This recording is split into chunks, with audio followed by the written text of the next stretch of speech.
Hi there, this is Arvind Venugopal here from the Oracle Integration Product Management team. And as part of this recording, we will walk through some of the key capabilities of B2B integration as part of Oracle Integration Cloud.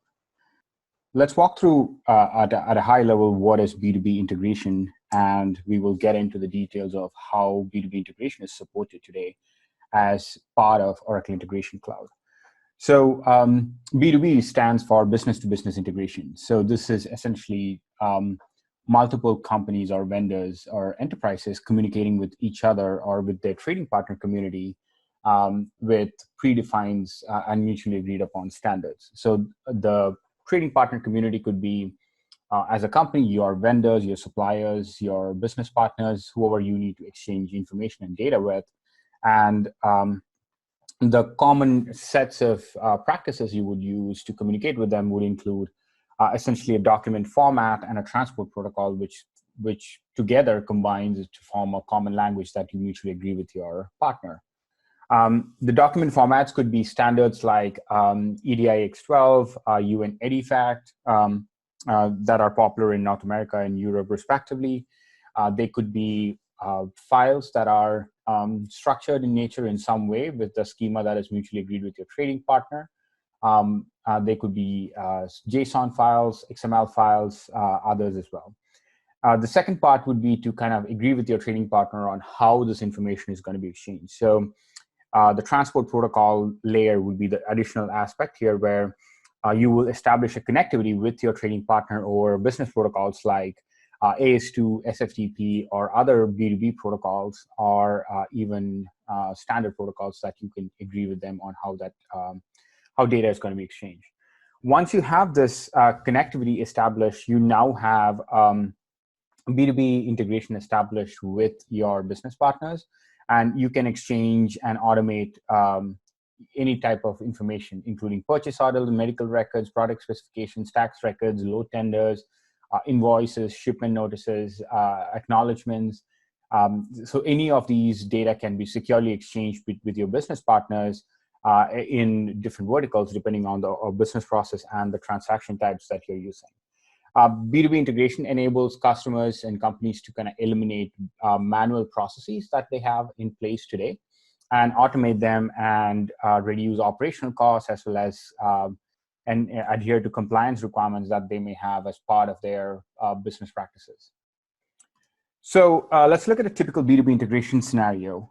So let's look at supply chain, and let's look at a company which would be a product manufacturer, and this is an Oracle Integration Cloud customer, and they're using Oracle ERP as part of their supply chain practice to go through and do the enterprise resource planning.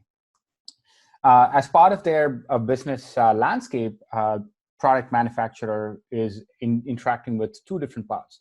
They're interacting with, on the left, a parts supplier.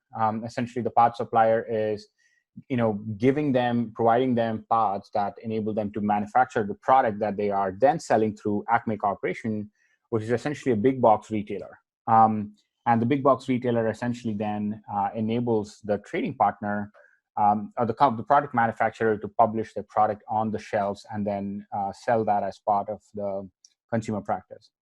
The way this happens, there is a procure-to-pay process that is established with the parts supplier. So you have orders being sent from the product manufacturer, and that order is fulfilled, and there is shipments and invoices coming the other way so that the resource planning system can track and manage that. On the other end, there is an order-to-cash process where orders are product manufacturer is receiving and processing orders from the big box retailer and returning in return as part of their shipment practice to get the products over to Acme Corp. They are sending automated order acknowledgements, shipments, invoices, which will then get injected into the planning systems that the Acme Corporation can use for their planning purposes. So in a typical B2B scenario, how are these transactions actually managed? So here's an example of how those, the transactions that we talked about for these business processes translate into actual B2B transactions as well as B2B connectivity. So between the parts supplier and the manufacturer, you now have an SFTP setup that is set up between the two. And this connectivity method is how part supplier and product manufacturer are exchanging automated information. And the EDI X12 is the standard that they have chosen to use as part of their mutually established schema.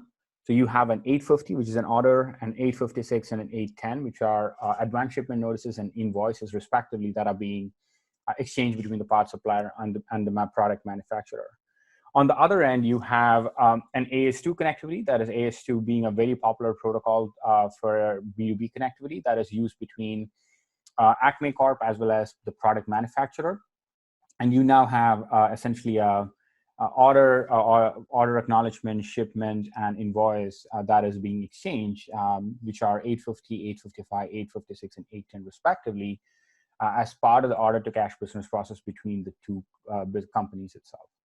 So this kind of shows a typical scenario for that that happens within two companies or three companies within a supply chain process, where product is being produced from raw materials and then being published on the shelf so that the consumer can then purchase it from Acme Corp. And now that we have gone through a typical scenario, Oracle today supports B2B as part of the SOA suite. So SOA B2B is a very popular platform that is used by Oracle customers, where Oracle B2B supports the setup of trading partners, connectivity to B2B clouds, as well as B2B VANs. And Oracle B2B establishes these connections and connectivity between these trading partner community, and then the SOA B2B, where SOA suite can be then used for creating and integrating with applications behind the scenes like Fusion applications, e-business suites, and other applications that a customer may have. So in this case, there is a support for over 40,000 transactions that are part of EDI, as well as exchange protocols like AS2 and EBXML that are part of SOA B2B. Feature comparison. So we'll go into the details as far as what OIC B2B provides as well as SOA B2B. So before we go in and walk through some of the B2B capabilities within OIC, you can see that within SOA B2B, it's a separate product that accompanies a SOA suite. It is recommended to have a B2B and SOA installed on separate domains. There are separate consoles that you will need to manage and maintain for SOA and B2B. Within Oracle Integration Cloud, the entire thing is shipped as part of Oracle Integration, where OIC Enterprise can be leveraged, and B2B capabilities are essentially leveraging OICs so that the customer has a unified experience here. The design time tools are for SOA B2B there is a document editor that is running only on Windows operating systems. You would be able to kind of go through update schemas, document, and define schemas and documents that then gets to be used as part of the design time practice. With OIC B2B, entire design time is a browser-based experience, which combines the experience that a customer or integrator has with OIC and then provides B2B experience on top of it. SOA B2B is pretty feature-rich, and it is a powerful B2B product that competes with some of the best products out there in the market. With OIC B2B, it's truly cloud-based.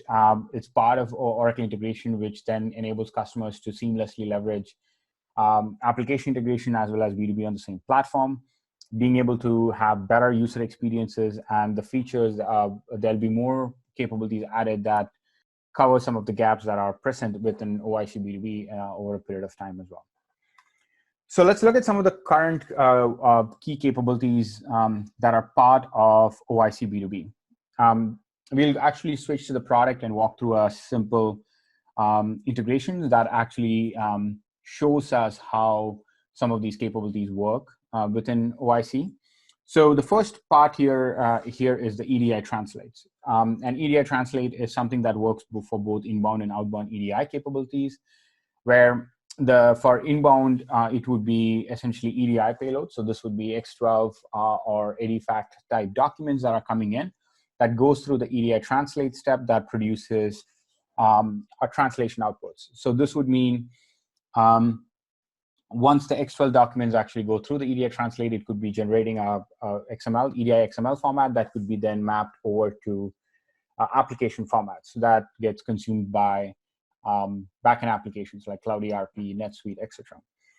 In the outbound case, once the application format messages are mapped over to EDI XML format, the EDI translate actually creates the X12 or ADFACT or other payloads, X12 for today, and that those transactions can then be transmitted and sent out to your trading partners. So the essential function for EDI translate is to produce schemas that adhere to B2B global standards like X12. The second part here is a schema builder and a schema and a document editor. Schema and document editors are essentially capabilities that enable customers to customize and personalize some of the documents and schemas that they are transacting with their trading partners.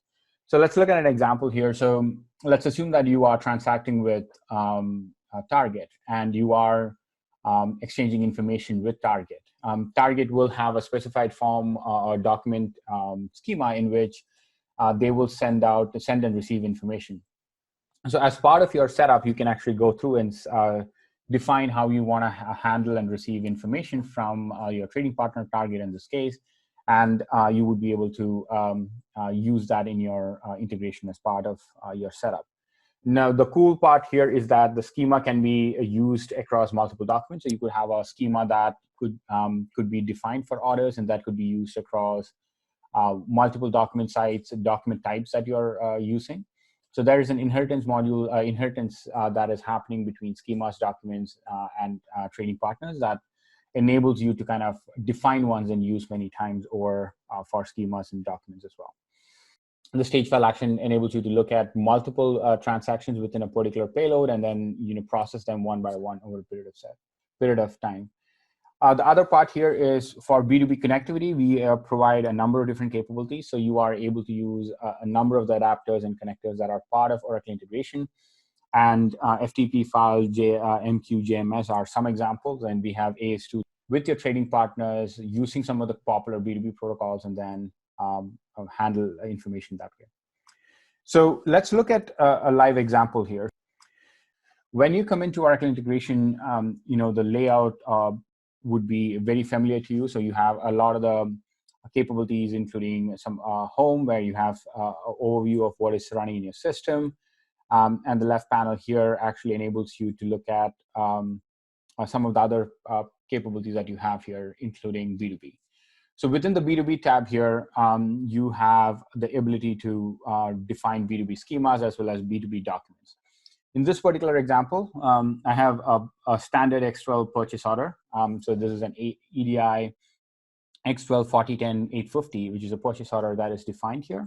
So you can see that the entire schema structure is defined. You would be able to kind of come in and say, okay, I need to go in and update the purchase order number, let's say, and I need to customize it to say that the purchase order number needs to be a maximum of 15. So you would be able to come in and say, this is what I'm expecting the trading partners and the schema to look like when I receive or send purchase orders. So the schema editor enables you to kind of come in, customize the schemas. You would be able to start as you go through and define a schema. You would be able to start by selecting some of the predefined setups. X12 supported and UN EDIFACT is something that we are adding to the platform in the upcoming months. But within X12, you can kind of say that I want to go ahead and define an 850, which is a purchase order, 810, which is an invoice, and 856, which is a shipment notice. So you have a support for a number of the transaction types that are supported within X12.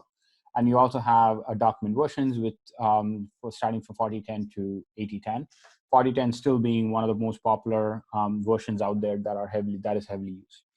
The other option here for you would be to, rather than going and line by line customizing or personalizing some of these schemas, you have the ability to say, I need to select an SEF file, standard file. So here I'm going to select, let's pick an 810.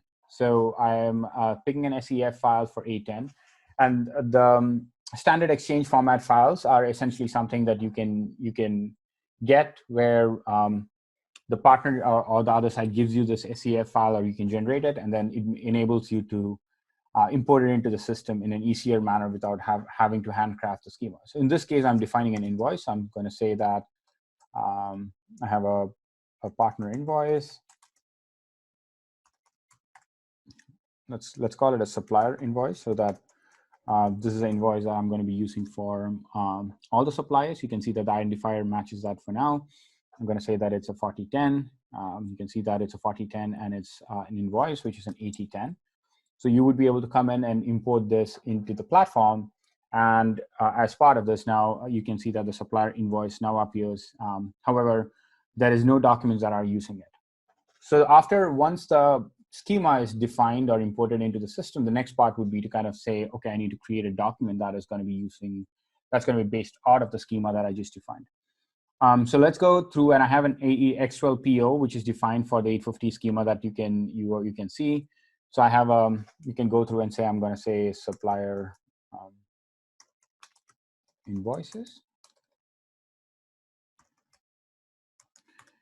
I can say that I'm going to be using it as part of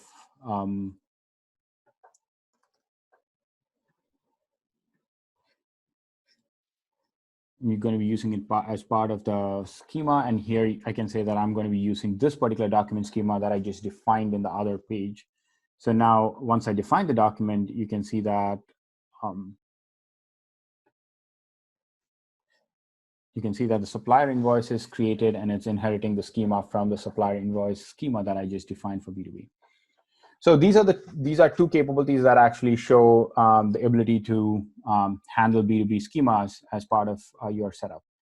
The other part here is the connectivity that we just talked about. So as part of creating your connections, Oracle Integration provides a number of different options for you. So you can have FTP connectivity if your partners are using FTP.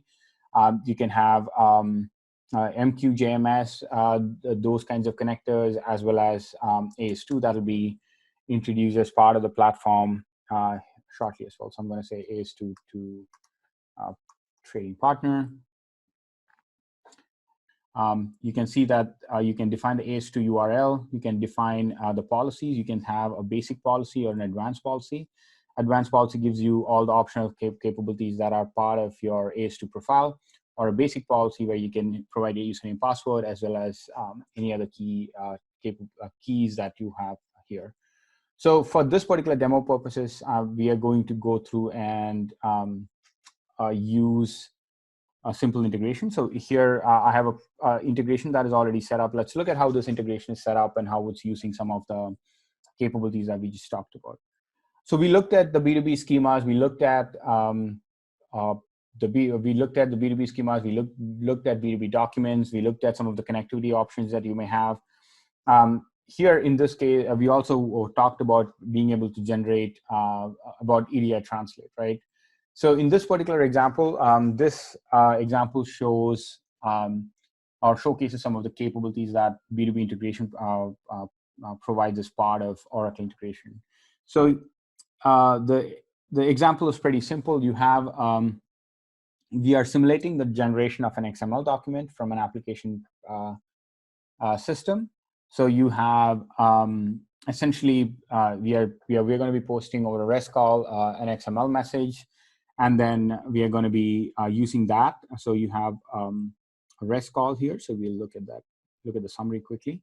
So here you have a particular receive application message. So I'm going to be posting an XML message that simulates a purchase order from the application side. This application message is then going to be mapped to an EDI generate. What we are actually mapping the data that is coming from the application message request over to an EDI XML document. So we are actually sending the data to the different parts, to the interchange, to the group that is required in an X12, as well as transactional data that is the body of an order within the envelope that houses the X12 document. So you have, in this particular step, you have an EDI XML message that is created as part of the mapping to EDI generate. And here, with this step, we are going to be generating the actual X12 transaction. So here you can see that I'm using the EDI XML message that is generated, and then I'm going to be creating an X12 format 850, which is a purchase order that'll be then sent over to my partner. So And as part of the setup here, you have a couple of steps. If the translation is successful, this is going to return this particular application message, the XML message, back to the back to the call that I'm just making in a synchronous manner. Otherwise, it's going to be generating an error, and then that's going to be sent back to the system. So the EDA generate actually creates the XML standards as part of the structure you define and the mapping that is happening to the EDA XML from the application message. So let's run this integration and let's look at what happens as part of it. Like we talked about, I have a simple application message here. This is in an XML format, so we are going to be simulating. The send for an X12 or an XML or purchase order. Then I'm expecting to receive an X12 850, assuming that the structure is right. So I'm going to hit send here. So here you can see that this particular transaction was successful, and I'd received an X12 purchase order back as part of this integration. So here you can see that this is the same order that I sent. The order number was 2020, and the same order number shows up in the BG03 seg element here, which is the purchase order in an X12. So you can see that this particular transaction was successfully processed as part of this integration, and it returned the X12 format of the purchase order. So as part of this, let's go look at the tracking here to make sure that everything went through successfully here. So when I go to the integration, you can see that this particular integration just ran, and the last message was just now. So let's go to tracking. Let's look at how this went through. So I can see that the 2020 was successful. The instance ID was this, and let's look at what happened as part of this. So here you can see that this is the same integration that we just looked at. The translation was successful. The application message that we just posted went through the EDA generate. It actually generated X12. As part of this condition here, the if condition here, it was successful. So it actually went through and returned the X12 transaction as part of the integration. And let's look at the activity stream as well. So you can see that the activity stream was also successful, and the message that was generated and sent back to me as part of the synchronous call is actually posted here. This is the external message. So let's look at a failure scenario here. So I'm going to delete the order number as part of this application message. So order number is a mandatory field. We looked at, as part of defining the schema, we looked at BG03. That is a mandatory field. It's not an optional field. If an order number is not there, the schema is defined to where the order number was a mandatory element in the schema for X12, then the transaction should fail. So I'm going to hit send on this particular order again, so that the payload does not have the order number. So you can see that the integration returned an error to me. And here you can see that the system is telling me that as part of the structure, the data is missing. BG03, this particular element is mandatory. So the element is marked as used, so it can't be left blank. So it actually tells us that the element is missing data, and then the action would be that you can go in, say, okay, the order number is 2020-21. If I hit send again, the transaction would come back with a successful translation. So let's look at the tracking again. So here you can see that I had an error which happened, and when I fixed it, it was successful again. So let's look at the error scenario here quickly. So here you can see that the path taken by the integration, so the translation was not successful here. So the condition was not successful, so it actually went to the other step, which then returned the order a failure status to me.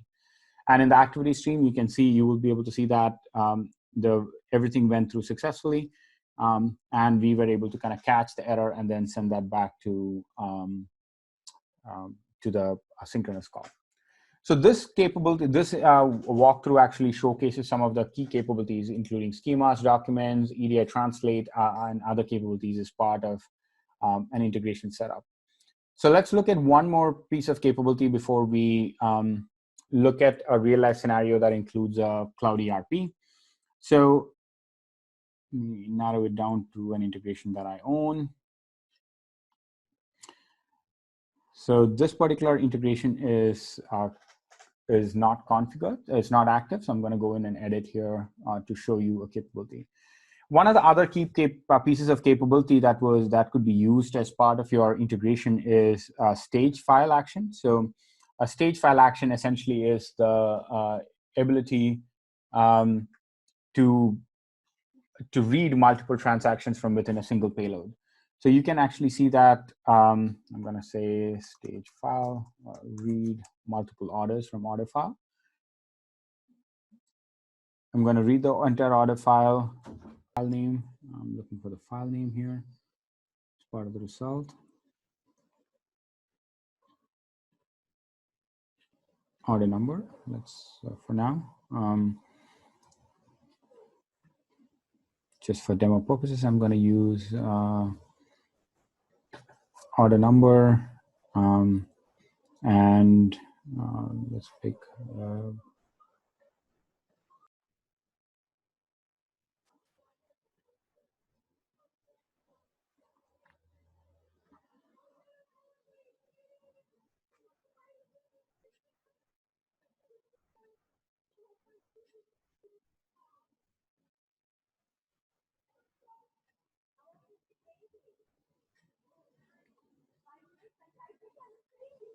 So let's look at a document type. So that's just in the interest of as an example. So you can see that I selected a particular, I'm reading the entire stage file, and I'm reading an X12 document, so an EDA document here.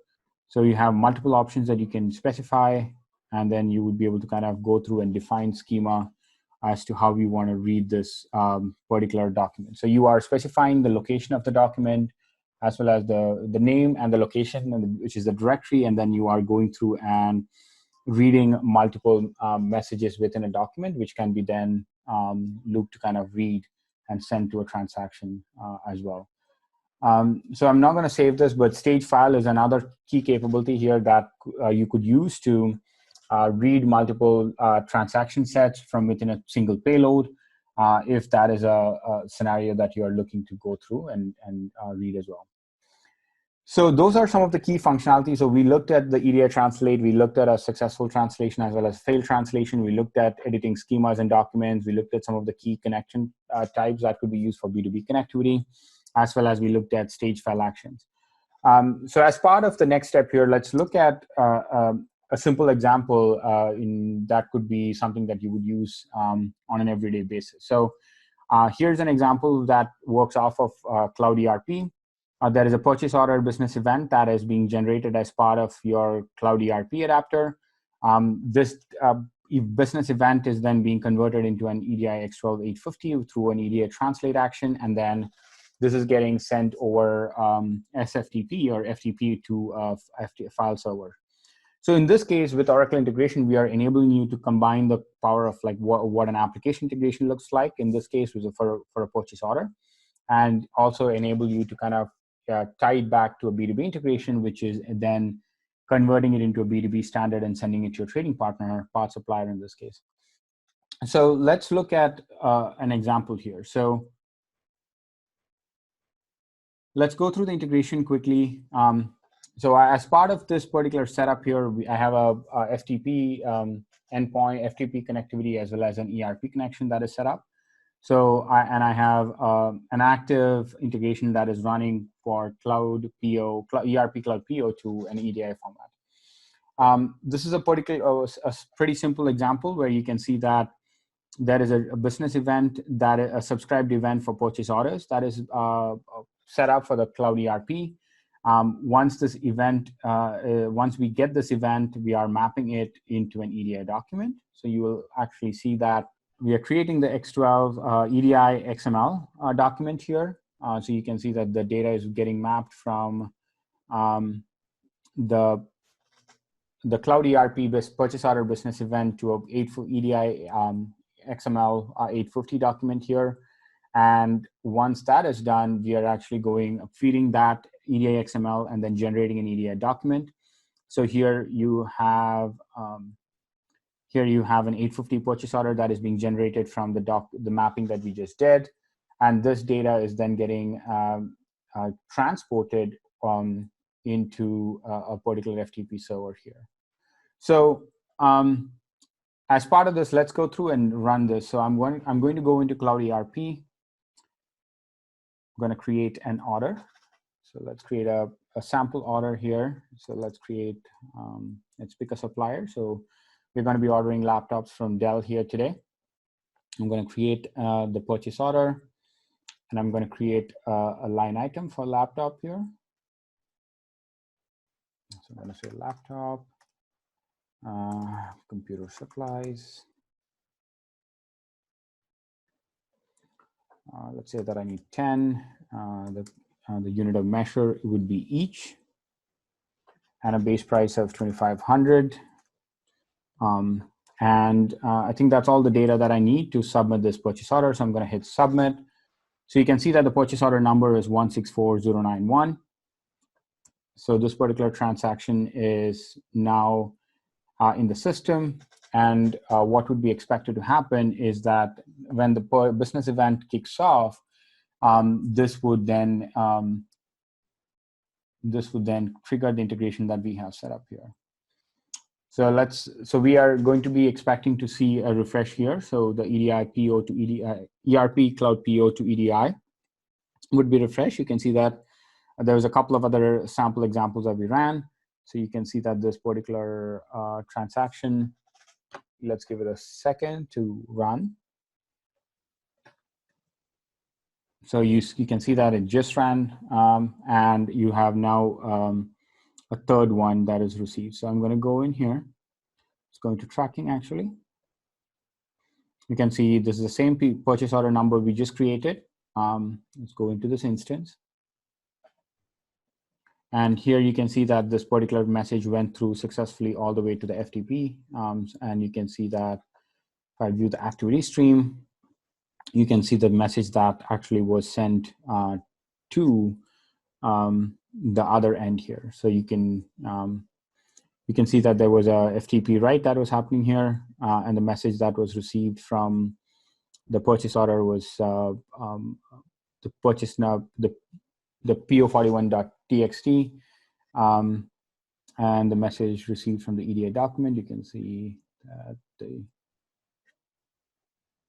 the transaction was successfully completed and written to an FTP server as well. So this showcases the example of a business event that is happening, being generated from Cloud ERP, and then an EDI being generated on the other end that was getting sent over FTP. And the FTP in this case is going to an internal FTP site, but in your case, it could be going to your trading partner. It could be going via other B2B protocols as well. So those are some of the key capabilities for B2B integration as far as OIC is concerned, and we have more coming as well. So this culminates the B2B integration demo for Oracle Integration Cloud, and this is Arvind Venugopal. Thank you for listening.